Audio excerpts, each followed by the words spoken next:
তো আমি নিলাম আমার বন্ধুর কাছ থেকে কিছু প্রজেক্ট, যারা এঁকে কিছু পয়সা ইনকাম করবো, কিন্তু ভাবতেও পারিনি যে এটি এত মুশকিল হবে। ছবিগুলো এত অসহজনক, এত বিরক্তিকর ভাবতে পারি। তারপরে দেখুন কীসব লিস্ট, যাই হোক ছিল। তারপরে পেজটা উল্টে ভাবলাম আর নাই, কিন্তু এটা আমার ভুল ধারণা। পরে দেখলাম কিছুক্ষণ পেজটা উল্টে আবার একটি ফটো, যেটাতে আমার আচ্ছা মাথা গরম হলো। তারপরে ভাবলাম আবার হয়তো নেই, কিন্তু এটাও আমার ভুল ধারণা।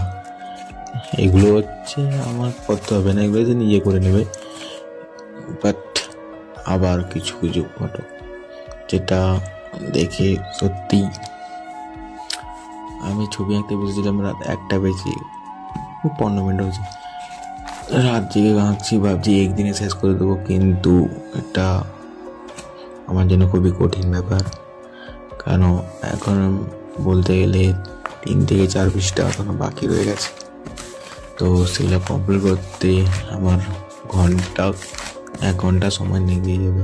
কিন্তু কিছু কিছু আছে ভাবছি আমার প্রফেশনাল, যেরকম আঁকি ড্রয়িং করি সেই অনুযায়ী এঁকে দেবো।